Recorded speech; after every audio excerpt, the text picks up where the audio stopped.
Hello, everyone, and I hope you're all doing well. My name is Tanner Dagenais. I help gamers overcome their weed addictions. Very happy here to have Nathan on the podcast. He's a good friend of mine, another self-sabotage coach. And we just really vibe together really well. And I just always love speaking with you, Nathan, and just kind of going over our own experiences and sharing these things that have changed our lives. And very confident that we can help other people do the same. So that's why we want to go out here and share these talks. Today we're going to be talking about education, our experience with the education system. Be interesting to hear what your experience was in Australia compared to mine here in America. Probably somewhat similar, I'd have to imagine. And then kind of we'll go into just how we've like renewed our love of learning again, because at least for me, I know, and I think we talked about this before the podcast a little bit, that just the education system just kills your love of learning. Like it doesn't foster that passion for learning that really should be there as kids and as adults. Like people think, oh, you kids love learning, and then all of a sudden you get to a certain age, it's just done. No, that's not really the way it should be. And the more I read about other people's experiences not being forced into a school system, the more I realize that that's not the way it is. Right? We've just been conditioned to believe that is the way it is because that's what everyone else does, and that's a really pretty common thing with self-sabotage, right? Because everyone else is doing something, you think it's normal, but oftentimes those things are actually sabotaging our best selves and keeping us from our best life. So I think it's really important that we talk about the education system, because I think it's a big problem within a lot of people's lives, and it's causing a lot of problems for future generations going forward. I think that's something we need to put an end to and make some changes. What do you think, Nathan? I think you're spot on, and thanks for the introduction. It's always nice to come on and talk to you, Tanner. We make sure we do it more often, because when we come together, it's really good. It's good vibes. I'm very grateful that I did the program to be able to meet you. But yeah, I had an interesting experience inside the school system, which I'm looking forward to sharing. I think it's like what we've come to realize is that you're programmed inside there to do one thing, to be a plumber, an electrician, a teacher, a nurse, a doctor, one thing. And you're often programmed to build someone else's dream. Like there's a reason why they don't teach you to build a resume. There's a reason why they teach you to build a resume and not to build a business plan for yourself. You're working, it's programming you to do stuff you don't necessarily like. Like as a child, we all have dreams and ambitions of being something great. You go in the school system and it's like, well, you need to be this to earn this. You need to do this to then do that. You need to have a family and a house by a certain age. It's like, whoa. We're not designed to do one thing. Like we're creative beings. We're not designed humanly to do one thing for our entire lives and say, this is what I did, but it was one thing. We can do and be multiple things, like you and I.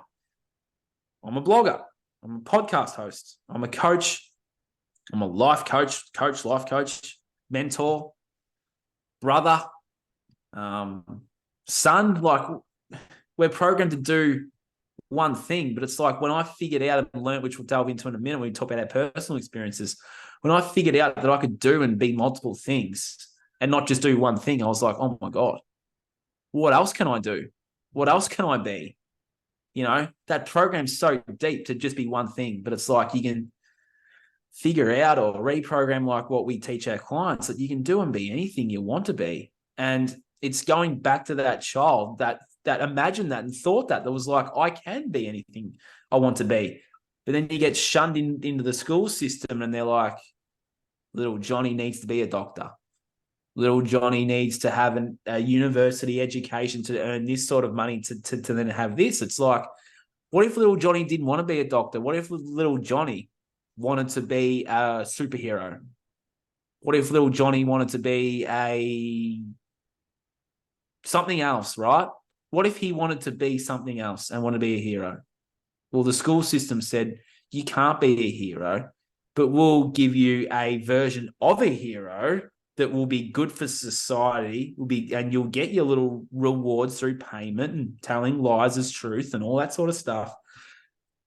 We'll give you a fabrication of that, so we'll paint the picture of what a hero looks like, and then you can go and be a doctor and go and be these things where you're not.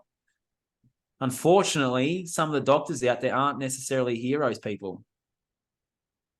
But I'm sure most people are aware of that are listening right now. It's like these people aren't heroes.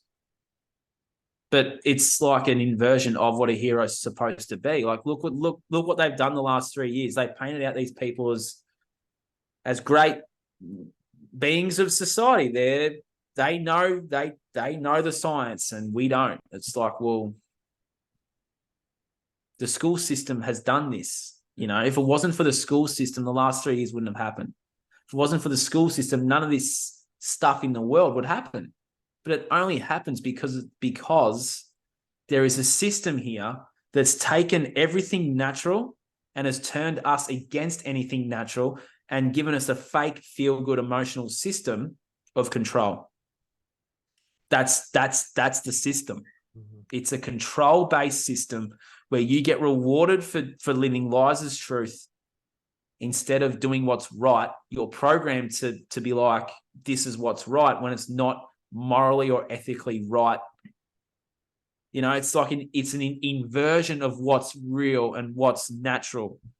And for anyone listening out there, getting back in nature and getting in the ocean, and that's natural. This technology, this stuff is a representation of that. It's not real. If you're watching on Rumble and YouTube, I've got a phone in my hand. This is not real. It is a fabricated inversion of what's real. And it's all started.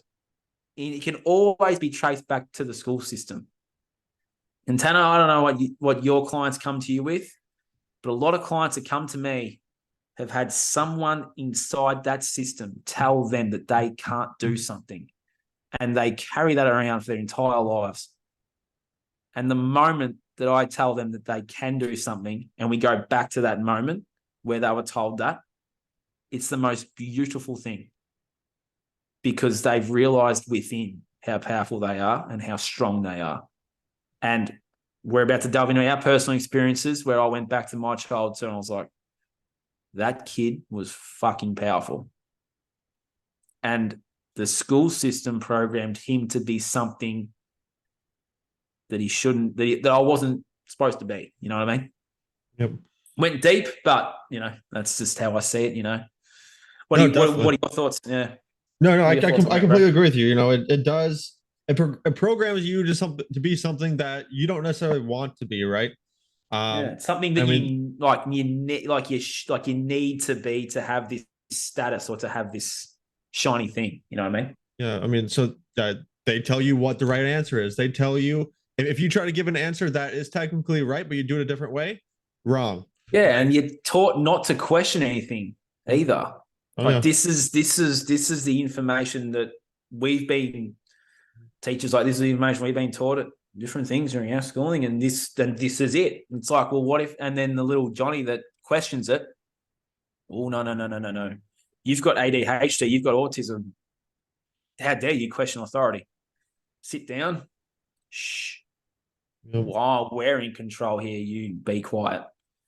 And that is powerful for a child too. Like, another story is like when I have a client and we go back to the school system, we always go back to the school system. That little kid was told to be quiet. So when that little child's told to be quiet, they're in fear of ever speaking up, speaking their truth, speaking for themselves, speaking in public. It's because usually a teacher told them to be quiet. And you carry that around. You unconsciously carry that around. And when a moment comes up when you need to speak or you need to say something, you freeze. You're in that fight, flight, freeze. You're in the freeze. You just freeze. Why? Because that little child inside the school system was told to shush. Or that little child at home was told to shush. Shut up. Don't express your feelings. Don't say anything. Go along, get along. It's like we go back to that child and say, hey, you can speak. And my God, you can speak. And it's like they realize that and they're like, oh, they start speaking some stuff and they're like, okay, it's like you regain that confidence to go and do that. But it's always back to the school system. Always. Yeah. I mean, I think I think you're spot on. It's definitely like a power struggle is what they've created, right? Where the Yes. kids, they don't hold any power in the school system. You can't go to the bathroom when you want. You can't learn what you want. You can't go outside when you want. Got to You know, ask for permission. and you can get denied, right? Like I remember times when I had to go to the bathroom. No, you have to wait, right? Yeah. It's like, oh, wait till little Johnny comes back and then you can go. It's like, because if you look at the last 3 years, people were asking permission to be free. They were asking to take the mask off. They were asking to have people over. They were asking and begging and pleading with the government. Oh, daddy government, can you please give us some freedom? It's because they're back in that school system as that child going, can I go to the toilet, miss? Can I get a drink, miss? It's like, you can get a drink whenever you want to get a drink. When I was in the school system for the probably 2 months that I was there, I was like, go to the toilet. Go get a drink. I don't care how many kids leave the room. Got in trouble for it, but I was like, I don't care. Like, if you need to go to the toilet, go to the toilet. But make sure you come back. Otherwise I'll get in trouble. But it's like, it's like they're programming to ask permission to be free. And then when the government come in with all their stuff, it's like, oh, can we be free now? Come on. It's like they haven't taken that passage to be like, no, well, I'll be free and I'll live the life I want and turn my back on what you're doing and go over here and build this life. But because the school system programs you to ask permission, to ask this, ask that, it's like we're just a society full of people asking permission to do stuff. It's like, just go and do it. Yeah. Yeah. I mean, that's what they want, right? They want you to be programmed to say, well, that's the third authority figure. I have to ask for permission. I have to see what they do and follow their lead, right? That's exactly what school is about. You follow the Literally. teacher's lead. You do what they want to teach, right? You do, and a lot of times the teachers don't even have the authority to deviate from the learning schedule that they have set. And who sets that learning schedule, right? Right? Who sets it? That's a good question to think about. Who is the one who's telling everyone, all the teachers, to teach what they're teaching? I want to say I know the answer off the top of my head, but right now it's not coming to me. But I think I read it in this book, and it's not something that I would it's not who I'd want to be teaching my kids, right? At the end of the day, I think it's important to talk about how like kids are supposed to be learning from their parents the majority of the time, and we've changed this. Well, so not we, society has changed this.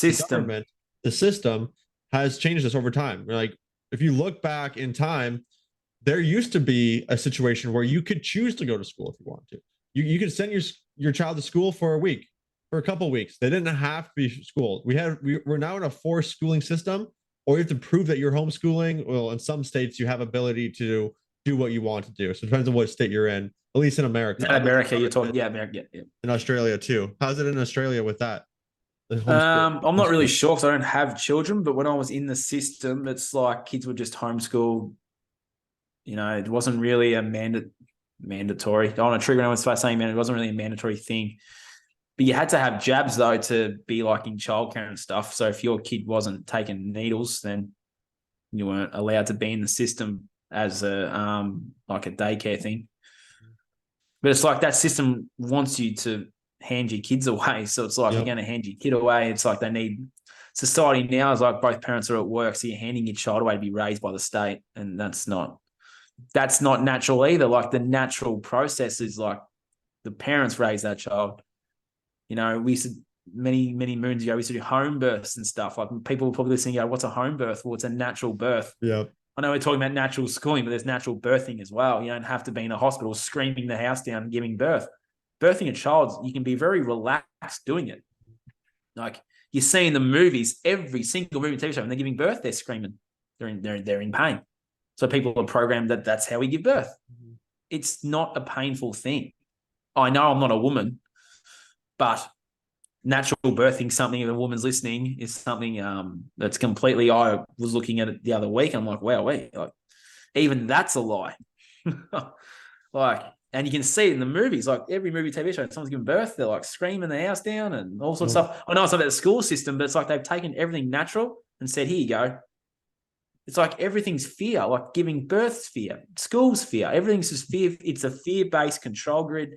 And as soon as we all can accept that and realize it, that it's fear-based, and we can turn our back on it and come into a place of stillness and wholeness and love, it's like we're not in that fear-based control state. So therefore we can create and do things that are beyond our wildest dreams.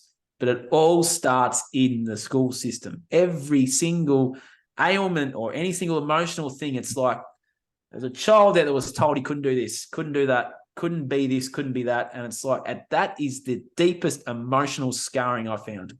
And that's in like people our age, man. It's so deep. So deep. I mean, even people older than us, right? Like 60s, that around 70s. unconsciously. Yeah. Imagine, just imagine this right now, that you're in your 60s and 70s and you've carried that around for so long. Like, of course you're going to have all these physical ailments. Of course you're going to have cancer. You've carried that emotional bag, trauma, whatever it is, around for so long, and it's stuck in your body and it's unconsciously stuck there. So of course you're going to have all these ailments. But if you can go back to that moment in time where you were told that you couldn't do something, that's a powerful thing. Quite often you cry, which is good. Crying's great. But if you can go back to that moment and just let that go, but forgive yourself too, it's going to go away. Like they put the belief too. It's like they put the fear in about cancer. Everyone's in fear for getting cancer. It's like that starts in the school system too. Well, they do. They lather you in sunscreen before you go outside and put a hat on. It's like they're actually giving the kids what's going on right now. They're actually giving the kids. It's shocking, man. Yeah. I mean, that's what the school system does, right? They put you in it knowing that you're going to be going away from the people you love the most, to be doing something you don't want to be doing for the majority of the day. Yep. Then they started giving you homework. So even when you're at home, you can't enjoy and do what you want to do. You have to be forced to do the homework. And then look, people grow up and then they take 9 to 5 jobs that they hate. And it's the same thing as school, right? They're in that same time frame, go in day out, day in, same routine, same thing. They're feeling frustrated with life. And people think it's normal because they've experienced the same exact thing in school, right? They have. You're another worker bee in the machine. You're another cog in the wheel. And that's really what it is. Doing what's right. Yep. Afraid to be wrong. Yep. Because at school, if you're wrong, then you're naughty and you've got issues, you know? A group of people pleasers, right? Yep.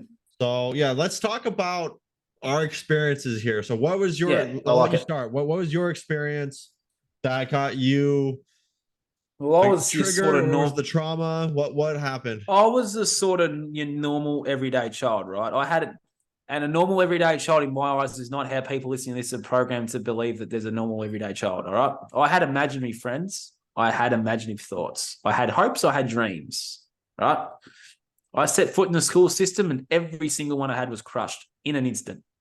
So I'll take you back to a grade prep. So over here in Australia, we have the first year of school is called grade prep, preparatory. I'll take you back to that prep child. So when I was a child, I used to write stories. I used to write stuff about being a hero. Like I loved the Essendon Football Club as a child. A lot of Aussies will know who that football club is. And I idolized James Hird, football player. I idolized that guy. And he was like my hero as a child. So I was already in that state of not being a hero myself, but I used to write about him kicking goals after the siren. I used to write about like me doing it. I used to write like stories about me taking the big mark at the end, and then the siren's about to go, and then the siren goes, I've got the ball in my hand, there's 90,000 screaming fans, and I've kicked the goal as the hero, you know, everyone's clear, jumping, cheering, and that's what I used to write about all the time. I used to love writing about being the hero. It's like I had a dream to be a hero. And then I remember in the classroom, it was a parent-teacher interview, I think it was, and I'm sitting on the floor just doing some Lego or playing with blocks or something, and I obviously heard the teacher because I went back to it. Teachers like mum and dad, they're like, oh, we don't want Nathan writing about this stuff anymore. We don't want him writing about being the hero and footy stories and fantasy stories. I used to write fantasy stories about being like having superpowers and stuff. I've still got those books. Anyway, I heard that and that crushed me because it's like, well, my writing, what I'm writing, that's not worthy. It's not enough. It's like that crushed everything I had and I didn't even realize it did because I just started writing about what everyone else was writing about, like information reports and all that sort of stuff. I sort of went back into the system. It sort of like subconsciously crushed me because when I went back to that moment, it fucking crushed me. So that was the first thing. And when I went back to that child, I often tell my clients, you can reparent the child, and I take them back there in a meditative state. And I went back into a meditative state to that child that was overhearing that. And I stood before him and said, Nath, that's one person's view and perception of what you can be. You don't have to carry that around anymore. I love you. I hear you. I acknowledge you. You're loved. You can rewrite your story. And it's like all of that drive, the creative energy, the imagination, everything I was writing about, it clicked back on. And then I was like, I can write about anything. And I don't really care what people think about it. It's like, because I went back to a child that cared what other people thought. I'm like, I can actually write about whatever I want. So I was like, okay, how can I help people? So I was like, all right, I'm going to write a book. And I wrote that book in 6 weeks. It's going to be published soon. Breaking Free, it's called. A Teens and Young Adults Guide to Identifying their addictions and overcoming them. I wrote that book in 6 weeks. Why? Because that child was validated. He was heard. He was seen. He was acknowledged. He was appreciated. And he was told that he can be and do upon multiple things. That ignited like just the passion, the drive, the creative energy. It's like that child's validated. That child's heard. That child's appreciated. And it was just one person's perception of what I can be. But I carried that around for 27 years. And I'm laying on a table and I'm like, oh my God. I'm crying. I'm like, I can be anything. Like that child, I was that child. It's like, I can be anything. But the school system just like crushed my hopes and dreams. And it's crushed so many others. I wanted to be a hero. Well, that child is living that dream by speaking about this. That's the deepest I'll go. But there was another child there that was in fear of what people thought. I was in that free state when I spoke about before. That was me. When I was at uni, I used to not do the work. So that's a bit like, if we're in a group, I just wouldn't do the work. I was like the lazy guy, and then we just do it. And I'll be like, oh, I don't know what they're talking about. But that was because I didn't think that my message was worthy and valid and that people were going to listen. So when I went back to that child in school again, that child that was told, I was just in fear of it because I didn't believe that my message was worthy, but it was because of that writing story I just told you. It's like, well, if that teacher doesn't believe that my story is worthy, then what's the point of me speaking then? I can't write, so I can't speak. So I just like was always nervous, always froze, always stuttered. If you go back and listen to this podcast again, people out there listening, I have not stuttered once. I can actually talk confidently, clearly, and slowly. Why? Because that child is not afraid to speak up anymore. If you go back and listen to my very first few podcasts, there was a bit of stuttering there. There's a bit of nervous energy as well. But it's like I can sit comfortably now, interview someone, not stutter. I can just talk confidently, clearly, slowly. I can pause. It's just a really powerful thing when you go back to that moment in time. And as we always say, Tanner, that subconscious remembers everything and remembers these little things too. And if you can go back there and reparent that child, which we can help you do, it can set you off on the path of like your absolute hopes and dreams coming true. It really can. Because that child's validated. And when that child's validated, that creative energy, the passion, the drive, it's just all there. It just flowed through me. When I was writing that book, I was like crying, writing it. I had all these emotions come up because that child was validated. He was heard. And it's like, If one person reads that book and it changes their life, that child's like, that's unreal. That's unreal. That's all I need. So that's as deep as I can as I will go, because that child changed my whole life, because I use that creative energy and that child's energy now to write my blogs and speak like this. It's like that little child's there, like, I'm being heard here. I'm being heard on a worldwide level, and this is fucking cool. So that child's like, fuck yeah, let's fucking go. That's just how it is. That child's with me all the time. He's like, I'm being heard, I'm being seen. Yes, there's some negative stuff coming my way, but it's like there's so many positive, and it always outweighs the negative. And this child's like, fuck yeah, Nathan, keep going. So I'm just like, all right, let's go. It's like, go back to those moments in time, and you can do this too. I'm not sitting here saying I'm the perfect person, I've got the perfect life, but that child's validated. You can validate your child too. So that's my experience inside the system. Yeah, I was always told to ask permission and all that sort of stuff too. It's like, obeying authority. But when COVID happened, COVID, we don't want to talk about it too much. When that happened, it's like it's like the authority figure. It's like, I don't resonate with that. That's not, I was like, how is this not true? And then bang. But yeah, for me, it was just sitting with that child, Tanner, just sitting with that child and just telling him that he is heard, seen, acknowledged, valued, appreciated, and loved. That's my school system. That was beautiful. Thank you for sharing that. How was it for you? How was it for you, man? And yeah, I'm just sharing that because I'm just saying that we can all do this and we can all go back, because the subconscious remembers everything. So yeah, I mean, hopefully if someone's listening out there, and it's really powerful, this stuff. But yeah, tell us about your experience with the school system, bro. I'm looking forward to hearing that too. Yeah, I mean, my school, I think probably the main thing that I think there was a lot of things within the school system that killed, my passion for learning, my creativity. Yeah, it's what it does, doesn't it? It just kills. Yeah, yeah, exactly. And the book I'm reading, Unschooled, there's a lot of experience of the people who have that, right?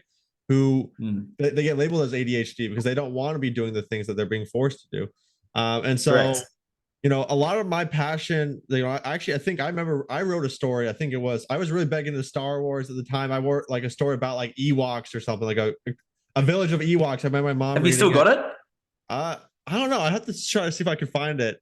It was on one of my computers. But I stopped writing that because I started getting forced to be writing other things that I didn't want to write, and I just kind of lost my passion. No one told me it was bad or anything. Actually, my mom said it was a good story, but just the schooling system itself forcing me to do things I didn't want to do made me not want to do it more, which is interesting because I think that happens for a lot of people, right? People like to read, and then you start getting forced to read books and history books and things that you don't want to read. And so then in your free time, you don't want to read anymore, right? And so your passion for learning gets just killed. But the major probably traumatic experiences that I had within my schooling that when I look back on it now, actually I hadn't made this connection. Well, I'm sure on some level I knew it, but the times I got bullied within school, I think there was one time when I was in, I think it was second grade, and I got bullied out in recess. Pretty much got made fun of. Actually, no, I guess there's actually 3 different times I think of now. And I got bullied, and that made me doubt, if I was good enough. That's why I have behind me, I am enough. It's been something that's been really powerful for me in my life, because there's been multiple experiences where I start to doubt if I'm good enough. If I doubt if I'm, capable enough, if I'm confident enough to be able to come up and like, if you were to ask me if I was going to be speaking in front of a bunch of people telling this story, I would have laughed at you, right? And just like you, Nathan, actually, I used to stutter a lot. I used to stutter, and I used to get like really nervous. I'd get stuck on certain words, right? And I get made fun of the things I would say too, because I had I guess I'm not sure if it's because I was born in Canada or not, but I would say things different than other people, and I get made fun of for that as well. Oh, true. And then my last name, Dagenais. I remember some kids on the on the school like on recess called me like dad I'm gay, or like that's how they would say it, like, oh Uh, Tanner, dad I'm gay, or something like that, make fun of me. And you know, sure, some people might think, oh, that's just fun, that's just games, but you know that that hurts though. for a little kid, that hurts, right? That, Mm-hmm. and a lot of people don't realize you take that with you unless you resolve that and Mm. deal with it. You take it with you throughout your life. So, you know, whenever I did have something where I had to go in front of other people, whether it was a class project or there was just like 5, 6 people hanging around, I was the one speaking in front of them, I'd be nervous. I always considered myself that shy kid, which Mm. I wasn't a shy kid. It's just I was doubting myself. I didn't think people liked me. I didn't think, you know, that I was good enough. And then I had an experience in middle school. And, you know, that's just reinforced it even further. So, you know, I did have to go back to that little kid as well, the same as you. And I had to tell him he's good enough. I had to work on it. I had to do what I did was a lot of mirror work, looking myself Mm. in the, you know, in the mirror and saying, I'm enough. I love you, Tanner. I remember the first time I ever said, I love you, Tanner. It was when I was what, 28 years old with Yeah. Jason in our sessions. And he was like, there's this word ceremony that we all do, and you at the very beginning of the session he holds up these powerful phrases and you say them to yourself 3 times. One of those was I love you, Tanner. The first time I came up, I said it, I just got this weird shiver all over my body. I felt super uncomfortable. I was like, what did I just say? I was like, man. And then every time I said it, I felt better and better, you know. And I think that's a really powerful place to be. And a lot, you know, most people, if you say, tell yourself I love you, they're like, no, why would I sell myself that, right? Because, but at the end of the day, you need to love yourself. If you want to be able to be successful in life, if you want to have a good partner, how can you love someone else if you don't love yourself? How can you expect someone else to love you if you don't even like yourself, right? Exactly. So, and how can you be someone who's going to be changing the world, or someone who's going to be, you know, making moves and becoming more financially successful, building their own side business, whatever it may be, eating healthy food, working out? If you don't love yourself, then that's going to be holding you back. And that is something that, you know, and the reason why I blame the school system for that, some people might just say, oh, it's just, you know, just kids being kids, right? No, it's deeper That's than that. not the way it is. School system, the way that power dynamic we talked about at the very beginning of this podcast, it teaches kids to say, hey, there's a power dynamic in life, right? Someone's always the strong person, someone's the weak person. Someone gets told what to do, someone gets told, and someone listens to it and follows order, right? Kids learn that and they take that same thing out into their life. And then they find to be like, hey, I'm either going to be the person who's in charge, or I'm the person who's going to be being made fun of. I'm going to be the person who's bullying, or I'm the person who's not bullying, right? And then this, on top of that, the school system is destroying your love for learning. It's destroying your passion. It's making you super uncomfortable. And so more kids are likely to lash out and to take that power struggle, right? Like, so in this book, Unschooled, let's see if I can get the lighting right. Unschooled There we go. by Carrie McDonald. Um, there's plenty of examples in this book of bullying, of people with ADHD with quotations around it, people who hated learning, refused to read, refused to write. And then they get out of the school system. And after they go through a deschooling process, they get back into those things. They have a new renewed passion for it. And it's something I think about daily with my 1 year old. Actually, when I was reading this book, I started crying a bit. Hmm. And it's because I was thinking about my own experience of the being forced into a school system, being forced to do something that I didn't want to do, being forced to, you know, against my will, not go to the bathroom, not, you know, live the life I want to be living, not be with the people I want to be with, right? And being told Mm-hmm. that, hey, what you're doing is wrong. You have to do it this way. That's really what the school system is, right? And Yes. then as a kid, realizing this is what the world is, this is what, you know, my parents sent me here. Nothing against my parents. They're awesome people. They're just doing what most parents are doing, right? It's what And society wants them to yeah, do, right? exactly. And to be fair, the school system has dramatically changed too, probably since they were in school. It Uh, has. it has, right? So like, For the wrong reasons, though. yeah, it has for the wrong reasons. And when you look at the history of the schooling system, it wasn't always like this. You weren't No. always forced to do schooling. You weren't always forced to have an education. You weren't always, Interesting and topic. yeah, yeah. Because you look at So the old footage, of old schools, Tanner, and you can see the kids on monkey bars hanging for hours. You can see the kids like pulling ropes and yeah, like they had their shirts off and they're like doing stuff in the sun and they're like training as well. yeah, Not doing much they're being psychologically trained now, but you can see the difference in as it's gone on from generation to generation, can't you? And how this system has like gradually just gotten more worse than what it was originally. You know what I mean? yeah, yeah. And I think it's all by design, right? Mm-hmm. They Yeah. want us to be unhappy. They want us to um be drone bots, to be just order followers. Like we even saw that with the last 3 years, right? You mentioned at the beginning, listen to the science. Well, you know what? I'll give one thing to the school system. I learned the scientific method, and one of the scientific method principles is to, question the science. You don't always trust the science, right? That's the exact part of being a scientist is you question the science. You say, "Oh, Yeah. you got this answer. Well, let me try to disprove it. Let me look Yeah. into it and see where your flaws were. Let me see if there was any bias." We used to have debates too. Remember, we used to have did you have debates in school? I You'd think like we had pick a a debate topic. class, but I was never You in like it. pick a topic, and then you'd have like a group of three, and then you'd have like affirmative and negative.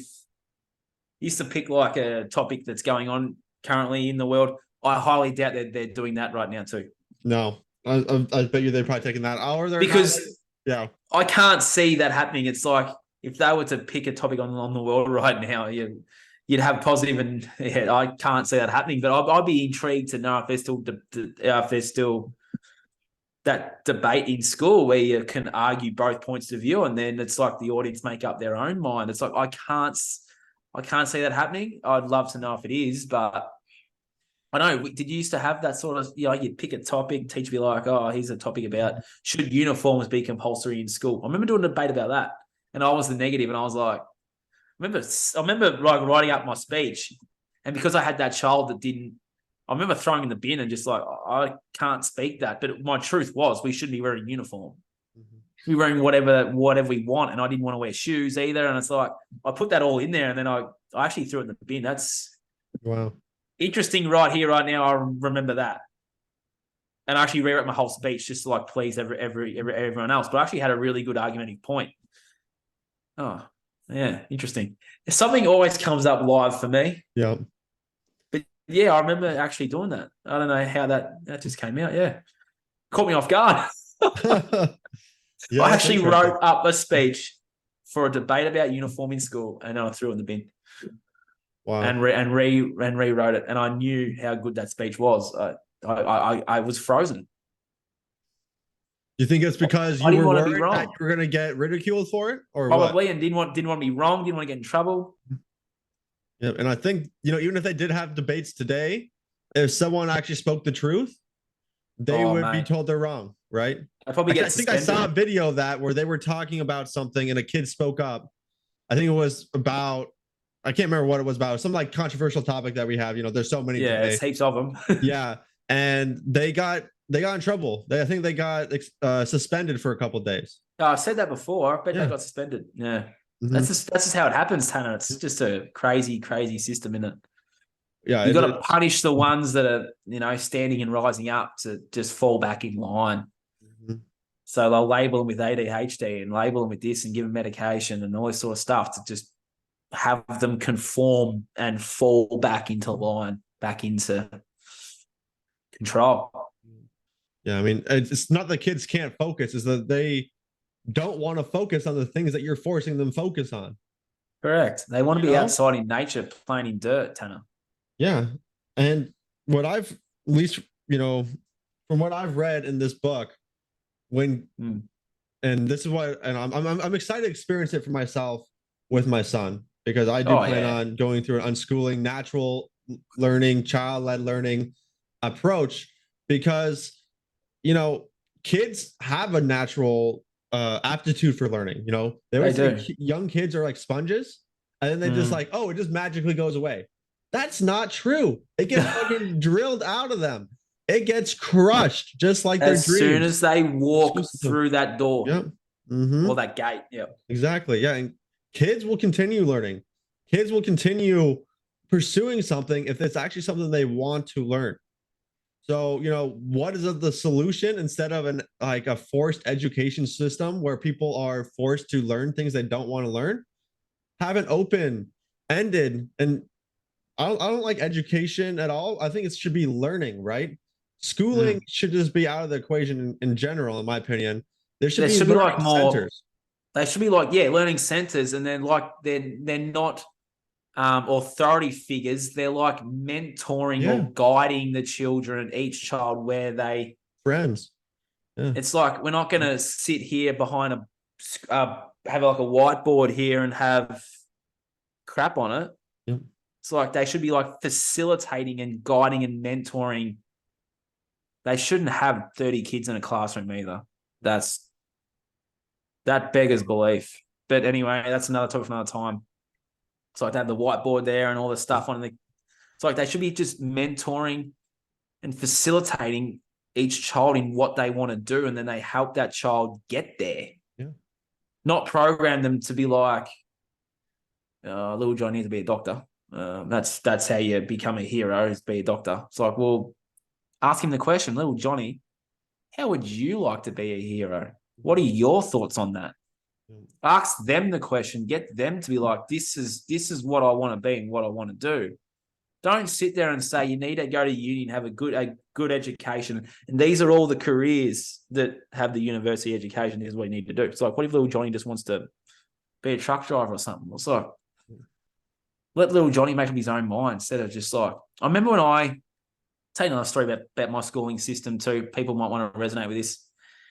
When I was in high school, in my local town, we started, they brought in like a sports school, like an alternative school to year 11 and 12. So year 11 and 12 here is like the big last year of school's we call it year 11 and 12, the last 2 years of school. Yeah. Right?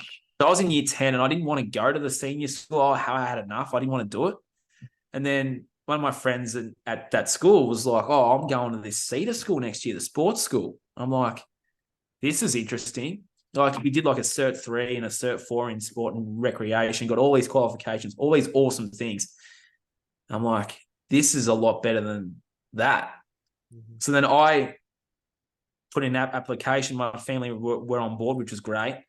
And I actually ended up going to this sports school in year 11 and 12. I actually did 3 years and an extra year. I did like a diploma of event management, diploma of sport development. It was, mate, this thing was phenomenal. But then the government came in and crushed it, basically. It's basically a school now.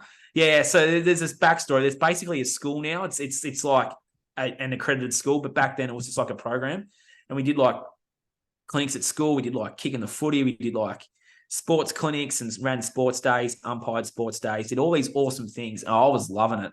And it was so much better than what everyone else was doing in their school. But I remember the conversation I had with my year 10 pathways person, the lady that sort of like tells you what you need to do and stuff. And I said, look, I'm not, she's like, oh, we all had to have a meeting with her to be like, are you going to which senior school are you going to go to? And I sat there in front of her and I was like, I'm not going to the senior high school. I'm going to this sports school. And she was like, what do you mean? Because the school would get kickbacks from the government as to how many kids were going to the senior school. So she was coming at it from a money point of view. And I'm sitting there, I'm like, I'm not going. And she's like, why not? And I said, well, I don't want to do senior school. I don't want to do that. I want to do this sports program. This is like, for me, this is awesome. This is what I want to do. And she's like, no, you're going to senior. I'm like, no, I'm not. I'm not going to senior. And then my mom, I think they read my parents and they're like, he's not going to senior. He's not going to that school. So I went to the sports school and they like begrudgingly tried to get me to not go. They're like, oh, you're not getting a real education. You're not going to be able to go to uni. Even though I actually ended up going to uni, I actually got a backdoor entry to uni. I wouldn't have got the score needed to do what I wanted to do originally if I hadn't gone to the sports school. So I thought I was supposed to go there because my parents are like, he's not going to that. He's not going to that school. He's doing the sports program. And the school were like, hounding it until I finished year 10 and just went, no.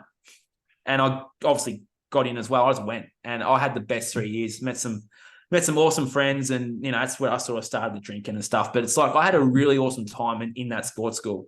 And it's like that was alternative.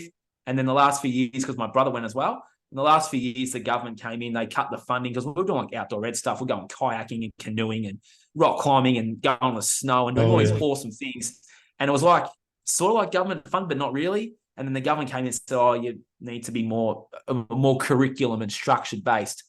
So then they wiped most of the stuff I did, and now it's basically like a school structure. They're still doing their sports clinics and stuff, but it's sort of like more of a structured type school. Whereas I was only going to school for like 3 days a week, and then for the next 2 days was a day off, and one of them was a clinic day. We go to school and run a clinic. It was like phenomenal. And then the government came in and said, they got to stop doing that.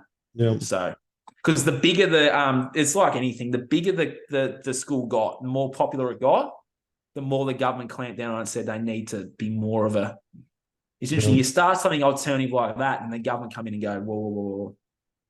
But yeah, I had an awesome time. And it's like that 16-year-old version was like being told he can't go to that. He needs to do it. I was like, nah.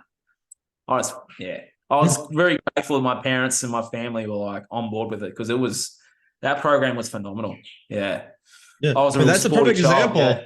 That's a perfect example of like a kid who wants to do something and they do it and they love it and they pursue it and they enjoy it, right? Yeah, I got a backdoor entry, like I wanted to be a teacher, and I got into that and did the system stuff. And yeah, it's like that school helped me. Like, you know how I said to you before that I wasn't really one to speak up and stuff? Like that school helped me talk in front of children, and like it just helped my growth by being in that. It wasn't really a school, mate. It was like a sports program. It was phenomenal. And it actually helped me, like some of the stuff I learned there, and I still do now. Like it's a system-based thing, but like I learned so much from just by being there. Like it actually helped me be able to like make friends. And like when I was in school, I didn't really have many friends. I wasn't really that way inclined. But then when my confidence just grew. Yeah, I'm really grateful for my time I had at that school. But it's not really a school now. It's actually a school now. But yeah, I'm grateful for my time there. Yeah, that sounds awesome. I wish I would have had something like that too. Yeah, everyone I talk about, Tanner, like when I just tell them about my history and what school I went to, and they're like, "Oh, what did you do in senior school?" And I said, "I did that." Everyone's like, "Oh, I wish I had done that." Like as soon as I was going, and like my brother and my parents saw how like transformed I was confident again, and I found my passions. They were still system-based passions, but they were my passions. It's like my brother's like, I've got to go too. But they started changing the school or the program when my brother went. It wasn't what it was. But mate, that changed my life going to that school. That brought me out of my shell to then now be like, sit here and do this. Like if you had told me at 15 I was going to be talking in front of 300 kids running a cricket or a soccer event, I'd be like, woof. I spoke in front of like a whole school and like ran an event, and it was just it helped me come out of my shell. So yeah, very grateful for that program, but it's not what it is, not what it used to be. Yeah. I don't know why that came up, but we're going deep today. But awesome. I had a really good time there. Yeah, we shared it. It's good. Yeah, that's a great thing to share. I think that's like a perfect example too of like how the forced school system doesn't really work. But if you go into like, I don't think there's anything wrong with having classes or having things like that, as long as the kids aren't forced to do it if they don't want to. Let them sign up for what they want to do. Let them do what they want to do. With this program, I signed up to do exactly what I wanted to do. Exactly. So I was doing what I love. So we're doing so instead of like normal mainstream maths, we were like doing sport maths. It was like, if there was 13 goals, it's like if there was 13 goals kicked in a soccer game and then the other team kicked 12, how many, like sports-based maths. And then we were like designing our own like sport fields and using like area perimeter and stuff. Like we were like doing sports-based learning. So it's like, how can we incorporate sport into maths and in English? And like I was back writing about footy and cricket and all this. It was like that little child. I was like, oh God, I love this. But then I went to uni and that sort of crushed that again. But it was like it was sports-based learning. I loved my sport as a kid. So that sort of like, yeah, like designing our own sport facilities. How much would it cost? What's the budget? You know, like it was actually really, really good. It was such an awesome program, but then the government ruined it like they ruined everything else. Yeah. Yeah, dude. That really sounds awesome. Like It was. that's the kind of I'm experience I totally. want to build for my son, right? Where Yeah, something it's he like he can can still yeah. do his maths and his English, but like tailor it to be like, well, what's he passionate about, and like do maths with that. Yeah, I mean, mass all over the place, right? Just like you're Yeah, talking about. Oh, you're interested in soccer? Okay, then what's the diameters of the soccer field? Right? Oh, you're interested in soccer? Okay, how many goals, whatever. Like you can add those yeah, things into it and and it's still maths. not force them to do it. They can be interested, like, hey, I want Correct. to learn this myself. And that is Correct. where the big difference is. That's where you don't kill someone's learning, but you foster it. Yeah, Right. correct. So And like that's what that sport mhm. program was. It was fostering our learning, but then as soon as the government got wind of it getting so big, they're like clamping on it. And now it's just not what it used. It's a shell of what it used to be, unfortunately. Yeah, that's definitely unfortunate. I know there's some like learning centers where like the idea behind it, like in America that I've been reading about. I actually have to check to see if there's something in South Carolina because I've been interested to let my son go to one. It's a totally open free, right? Kids can go and come as they Like a please. bush kinder. I guess this. Yeah, let's talk about what your Bush thing is right after this. So like Mm. the learning center is exactly this is what it is. Like they have a bunch of supplies. They have 3D printers. They have classes they run. They have Oh, books. They wow. have computers. They have all these resources. So if you want to do something, you can do it. You're not That's cool. forced to do anything. They run classes. If no one comes, then it's okay. But kids go to them because they want to do it, right? So it's just like an open learning environment. You can go Yeah, there, you right. can sit there and just chat with friends all day if you want. You can sit there and you can That's go read a cool. book if you want all day. You can go there, you can go play some video games all day. You can go there and do whatever, right? They find Mm. that kids don't just sit there playing video games only all day. They don't just sit there goofing off all day. They end up learning because they want to learn, but they find something that they're interested in. So I'm interested in hearing more about your because I know we've talked about this a couple of times. Your vision for your Bush school. What would It's that very look like? similar to that. It's very similar to that. It's allowing the children to learn naturally. Mhm. They're not going to be told to read at 9 a.m. and then do maths at 3. It's like if you want to read, what would you like to read? And read it. I don't care if it's a book about ants. Go and read it. We're not going to all read as a class a book about kids don't want to read that shit. Like I know we used to do like novels as kids and we used to like all read as a class together. Yep. It's like I wasn't interested in that story. I want to read something else. So Oh it's yeah. like if you want to read, read. If you want to write, write. And it's like, and I'll tell them too. I'll be like, when I was at school and I was told I couldn't write what you're about to write, that crushed me. So why don't you go away and you write whatever the freaking hell you want to write and have fun doing it. You can write a comic book. You can write a story. Mhm. I don't care what you write about. You can write about fairies and mermaids and demons and angels. I don't care as long as you're writing something. If you're not writing something, why aren't you writing? Is there something going on there? Like we can help them process their emotions and help them understand where these feelings come from. But you can only do so much. You got to help the parents too. And I want the parents to be part of this too. Like they're doing their healing as well. So it's like a retreat plus a school, like a community. Yeah. I mean, That's what I said. like when I think about like one teacher teaching all those kids, It's not. It's yeah, it's it's like a whole group of oh people yeah, like just exactly. coming together. Well, I that's meant for like school itself. Like, when I think about that, It's not a yeah, school. It's like a relearning center. There's not just one right. person. Like it's not just me standing there going, "Oh, this is what we're doing today." It's like, well, there's all of us. We're like, how can we help you? What would it's like? What would you like to do today? Do Oh you want to yeah. go outside and play? Kick your shoes off and go outside and play if that's what you want to do. Tell me what you're doing though. Go outside and do it. If you want to, it's like you get forced to read. So you know how when kids can't read, it's because they're not ready to read. They don't want to read yet. And I heard you with that story that Paul said, and it's in that Jane Evans book.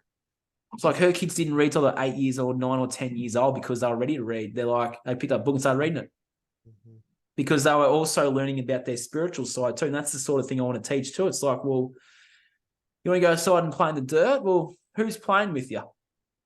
Yeah. What do you see? What do you hear? What do you feel? And it's an environment where society's like deeming this stuff as woo-woo. Well, in this environment, it's not woo-woo. So you can tell us what you see, because little Johnny, I can see them too, brother. So tell me, and I want to know, what can you see? I'm excited for you. It's like that energy of mine. Like, I'm happy for them to see that. They'll be like, oh, mate, saw an angel last night. Had a dream about a demon. I'll be like, fuck yeah. Tell me more. Well, no, I'm not going to say fuck yeah, but I'm going to say shit yeah. Or I'm going to say, tell me more. I had a dream about an angel last night too. It was my guardian angel. He came to me and said, Nathan, we love you. And I'm like, tell me more. Tell me everything. What do you see? Do you see my grandfather standing here with me? I know he's here. Can you see him? I can see him. Can you see him? Can you see? Can you see the massive 16-foot beings that are with me? Can you see aliens? Can you see this stuff? I would like to know if you can, because little Johnny, I can see him too, mate. So tell me. That's the environment I want. It's like tapping into that spiritual side and being like, well, I'm just a soul having a human experience. I'll show you how to have a human experience as a soul. I can tell you about, if they want to learn about reincarnation and learn about the soul journey, which I'm sure they will, it's like, well, I'll help you learn about that. And from my experience, how I awoken, you can learn from me. It's like a two-way street. It's not me hammering home on the whiteboard lecturing about the soul journey. The kid wants to learn about it. We'll provide that space to learn about it. And it's like, okay, and then they get to a certain age, the parents are there, they want to learn about the sacred act of sex. It's the parents are involved. It's like, okay, it's a creation and a making of love. It's not what you're programmed that sex is. It's not a casual one-night fling and then you're on the next one. It's a sacred thing. And the boys that need to learn, boys, that stuff inside you creates life. Imagine if you could hold on to that energy and create your life. How cool would that be? This is how you do it. You know, we don't look at porn on the screen. We don't just get rid of that energy. We can harness and transmute that energy into our everyday lives. And instead of creating a new life or a new human, you're creating a new life, but a new human version of you with that energy. And then it's like they want you to deplete you of that energy. Why do they want you to be depleted? Well, this is why. This is why all the porn and that's here. They don't want men harnessing that energy to create life. It's like I can educate those kids and be like, well, this is how you can create your own life through that energy, and that energy can create a new life. And that's real sexual education. And this is why I want to get Nicola on, Tanner, one day. We can have a chat about this stuff. Because my journey with this harnessing of the sexual energy, I'm like a little kid at school wanting to share this information with the whole world. Yeah, it's powerful. It's like, that's the school I want to build. And it's like, oh, the female, like they're, you know, our groinal area is pretty powerful. Well, theirs is equally as powerful, because that bursts in your life. That's a pretty powerful force down there, women. It's just as powerful as the men's groinal region. So it's like, let's learn about how powerful that organ is, or that part of our body is, instead of learning about how to put a condom on a banana. Yeah. I'm sure you sat at sex education, Tanner, like I did in grade 9 or 10, learning how to put a condom on a banana, learning how to put plastic on your doodle. That is not healthy. Mm-hmm. And then you can teach women that their cycles are like natural. Yeah. And you can only get pregnant 4 days a month. It's like, oh man, we have like a female there telling the children this. You can only get pregnant 4 days a month. If you know and understand your body, then you won't need to put a condom on a banana. Like, this is the sort of thing. It's like the kids can learn about how powerful their human vessel is, because fuck me, it's powerful. Yeah. And yeah, I love that, man. And especially the part about teaching. This is something me and my wife have been talking about a lot too. It's like people have been programmed so much, like, oh, I'm just gonna get pregnant at random. Like, you know, it's actually a lot harder to get pregnant than you think it is. There's only so much. You only have a period, you know, like a 4-day period, like you're talking about, to get pregnant. And Yep. one like we were, I never heard anything about that when I was in Neither did sexual I, education. actually. I don't think anyone's taught about that. This because they're trying to push on the condoms, the birth control, the Yeah, it's birth toxic birth control. control on all these women. Like my wife got put on birth control when she was really young for acne, Oh no.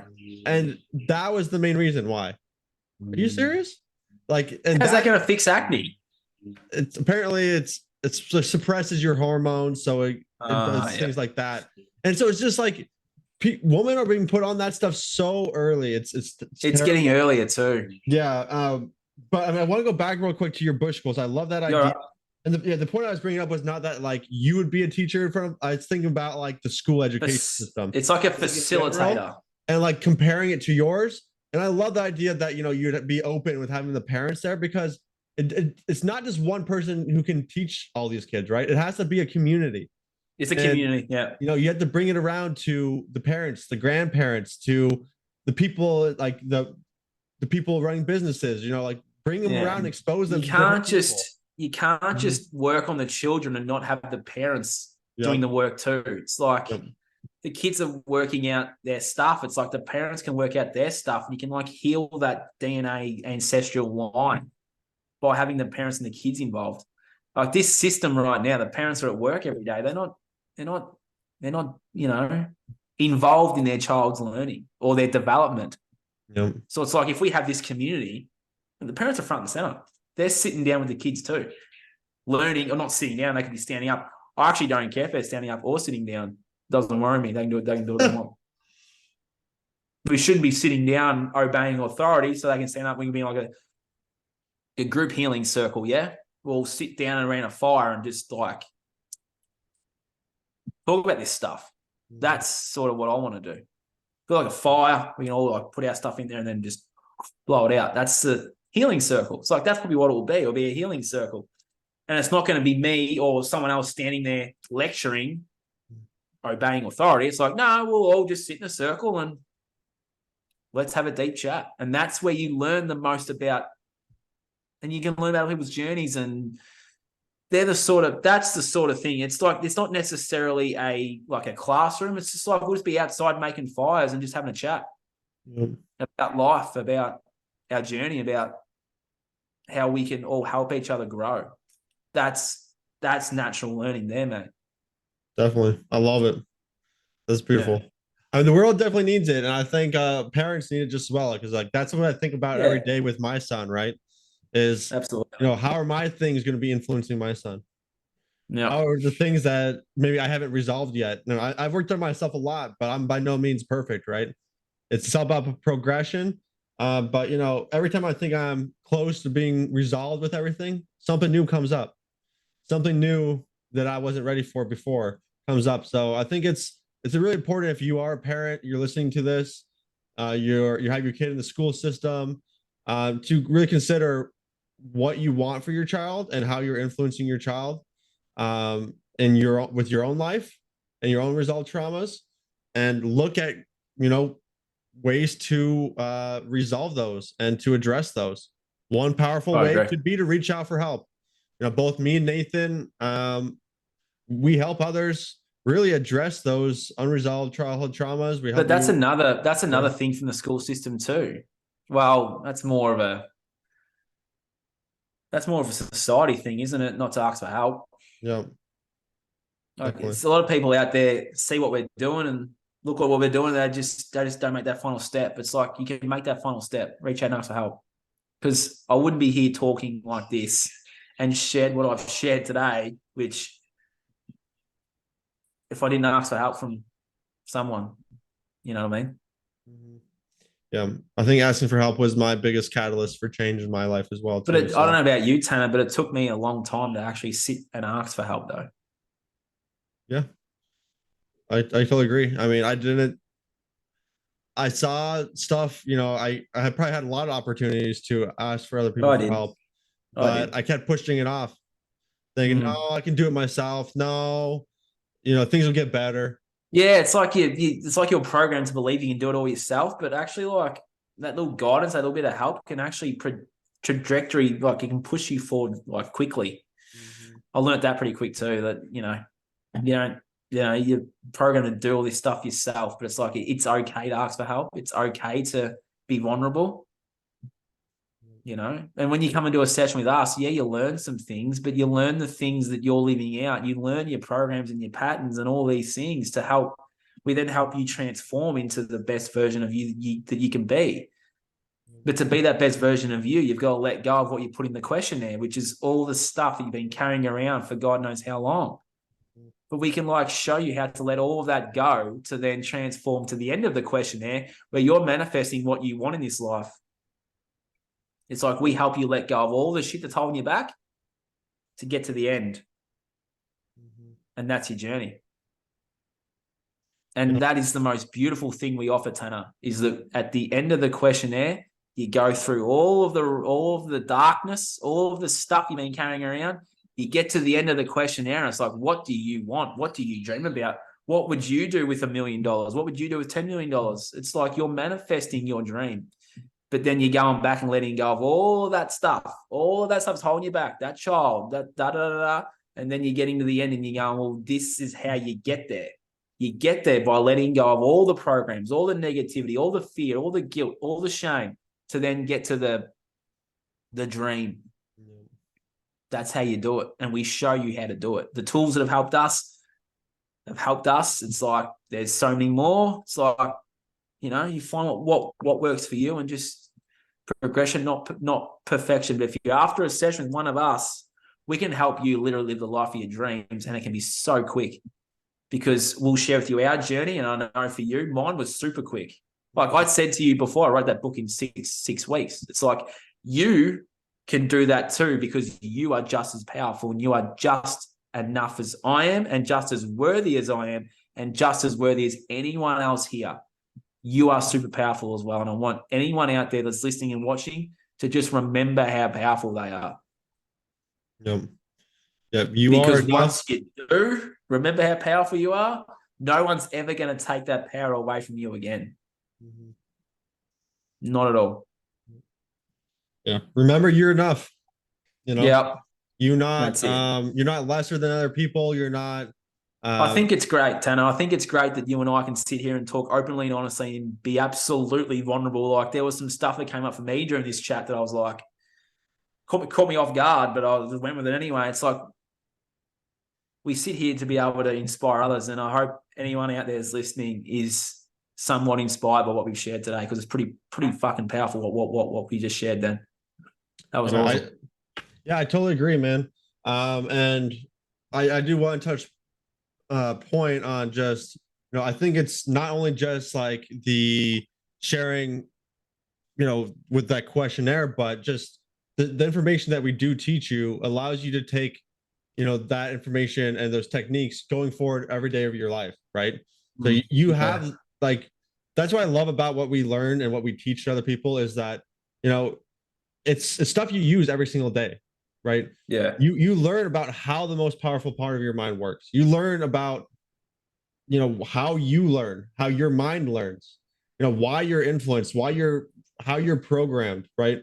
And how society is influencing you. And that I think is really powerful because once you learn that and learn how you can actually reprogram yourself and protect yourself from the negative influences of society, which let's be honest, there's a lot, then you start to be like, okay, well, I'm no longer a victim. I'm no longer a victim to the school system. I'm no longer a victim to the system in general. I'm no longer a victim to the negative mindset, to my negative programs. I'm now in control. I'm now much more powerful. I can create my own reality. So I think that's a really powerful place to be. And I do want everyone to know that, you are enough. You can create your own reality. You don't have to be living a job that that you hate or working a job that you hate. You don't have to be living in pain every single day. That's not normal, no matter how much everyone else is doing it, no matter how much society has told you it is. It's not normal to just be living with your pain unresolved. It's not normal to be feeling like a failure, to be feeling like you're not enough. And I don't say that to make you feel bad. I say that to say, hey, there's a way forward. There's a way to be living your best life. There's a way to be enjoying your life and be waking up feeling amazing. To be waking up and enjoying your days, looking forward to doing whatever you're going to be doing throughout that day. And an easy way to get to that point is just to reach out and hop on a Zoom call with us. So, I'm always thankful and grateful to have you on and just speaking with you, Nathan. Likewise, mate. Always good talks. Always, we always go deep. We always talk some good stuff and get personal, which I just love. Yep. So, if you guys are listening, give us a like, shoot a subscribe, share it around, and shoot us a comment. And that was a special conversation today, Tanner. I'm very grateful we were able to have that today. That's a very special conversation. So I hope a lot of people are feeling more inspired to change. Awesome. Well, Tanner, thank you Nathan, for that today. I really appreciate that. That was that was special. Yeah, I agree. I agree, man. It was I love talking about that. I had a feeling before we met him. I was like, we're gonna talk about the school system. It's gonna go real good. Yeah. It was just a really awesome chat. I'm really grateful for that one. So I hope a lot of people can feel more inspired, I guess. And always reach out. We're always here. So yep, definitely. That was awesome, mate. Thank you so much for that. All right, thanks for listening, everyone. Have a good night. Yeah.